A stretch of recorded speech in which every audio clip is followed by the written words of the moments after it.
sang ayah Umar ini. Istrinya mengatakan, ini acara Father's Day, engkau yang harus datang. Untuk kali ini saja, sebentar saja gak apa-apa. Setelah Umar tampil, kau langsung bisa pergi gak apa-apa.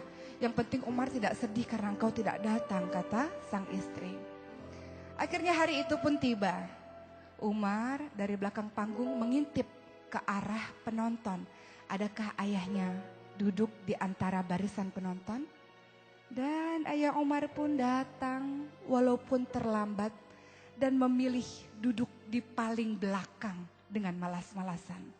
Seluruh ayah-ayah yang lain berlomba-lomba untuk bisa duduk di barisan depan untuk melihat tampilan anak-anak mereka.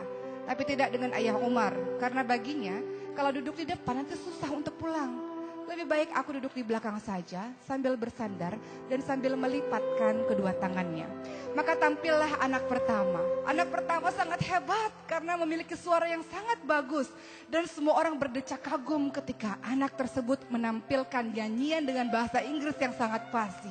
Seluruh orang di gedung tersebut bertepuk tangan karena kehebatan suara dari anak itu.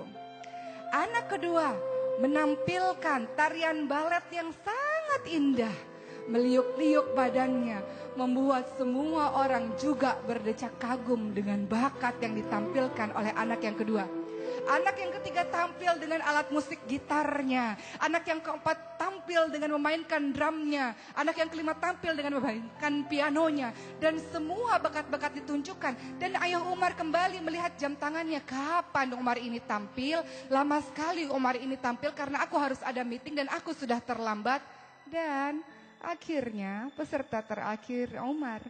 Umar pun berjalan dengan tenang di panggung tersebut. Dengan baju yang sederhana. Tidak seperti teman-temannya.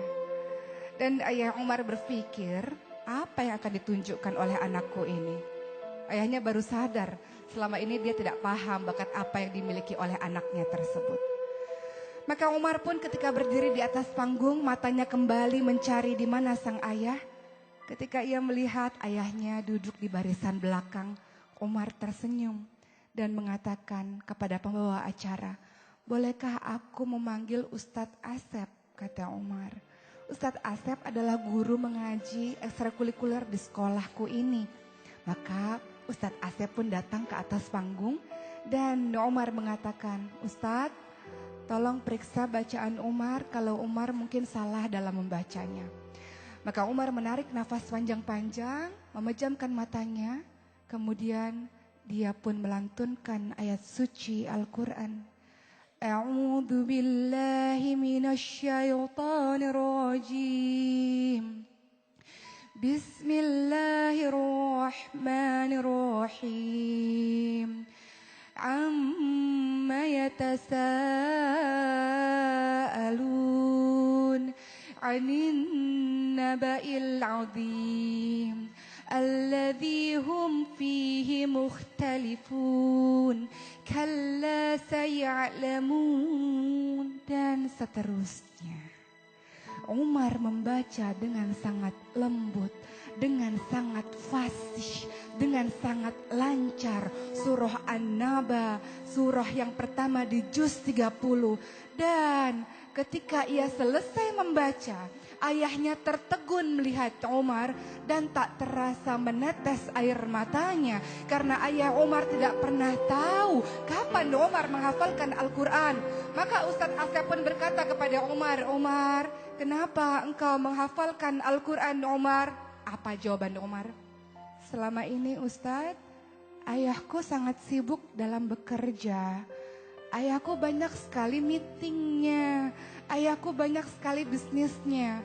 Dan ayahku melakukan itu semuanya untuk memberikan nafkah kepadaku dan kepada ibuku. Bekerja untuk kebahagiaan aku, untuk pendidikan aku, wahai Ustadz. Maka aku ingin membalas kebaikan dari ayah. Tapi aku gak punya apa-apa. Aku gak punya uang. Aku gak punya yang lain-lain. Aku cuma punya hafalan Al-Quran ini Ustaz. Karena aku tahu janji Allah. Barang siapa yang menghafalkan Al-Quran Ustaz, maka Allah akan memberikan jubah kemuliaan bagi kedua orang tuanya Ustaz. Maka Umar ingin memberikan jubah kemuliaan kepada ayah Umar di surga Allah Ustaz. kata Umar. Dan Umar pun meneteskan air matanya. Apa yang terjadi dengan ayah Umar?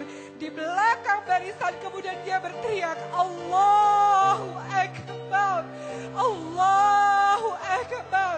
Maka ayah Umar pun berlari dan memeluk Umar. Dia mengatakan, maafkan ayah anakku.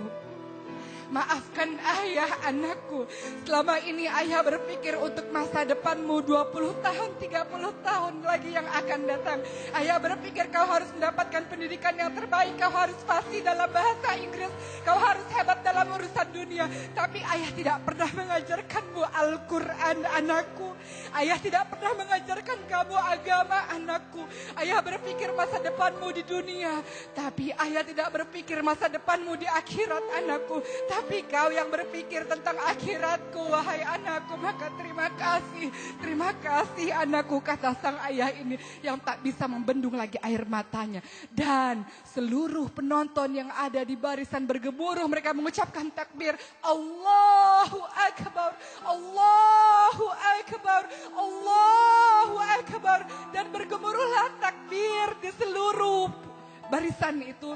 Mereka berdecak kagum dengan seorang anak yang memiliki bakat yang mungkin bagi sebagian orang sudah mulai dilupakan. Apa itu? Al-Quran. Al-Quran yang sudah dilupakan oleh sebagian masyarakat sekarang. Mereka menganggap bisa menjadi orang hebat kalau menguasai urusan-urusan dunia. Tapi mereka mengabaikan Al-Quran. Mereka lupa di hari akhir nanti yang pemberi syafaat adalah Al-Quran. Mereka lupa di akhir nanti kedudukan mereka di akhirat kelak berdasarkan ayat yang mereka hafalkan. Mereka lupa tentang keutamaan dari Al-Quran. Maka belajarlah dari sosok Umar. Apa yang Umar katakan kepada ayahnya? Ayah, gak apa-apa ayah. Ayah sibuk bekerja karena ayah memikirkan Umar dan ibu. Gak apa-apa ayah. Mungkin kita jarang kumpul di dunia ini. Tapi kalau Umar menghafalkan Al-Quran, Umar masuk surga, ayah ibu masuk surga. Kita bisa sama-sama terus, tidak akan terpisah lagi. Ayah gak akan sibuk kerja lagi. Karena di surga kita sama-sama ayah, kata Umar. Lihat. Seorang anak menghafal Al-Quran. Inilah seharusnya yang menjadi cita-cita kita, wahai orang tua. Wahai orang tua yang mengagungkan pendidikan-pendidikan dunia dan melupakan Al-Quran. Inilah seharusnya yang kita tanamkan kepada anak kita. Bukankah Allah mengingatkan kepada kita, Ku anfusakum wa ahlikum naro. Jagalah dirimu dan keluargamu dari api neraka. Bagaimana caranya? Salah satunya, berikan anak kita pendidikan Al-Quran. Hiasi hati mereka dengan Al-Quran. Hiasi lisan mereka dengan Al-Quran. Hiasi perilaku mereka dengan Al-Quran. Maka itulah kau dikatakan sebagai orang tua yang berhasil mendidik anak-anakmu. Karena anak-anakmu mencintai Al-Quran. Mudah-mudahan kisah ini menjadi pembelajaran dan memotivasi kita untuk menjadikan anak-anak kita hebat. Karena apa? Karena ia menguasai Al-Quran. Insya Allah.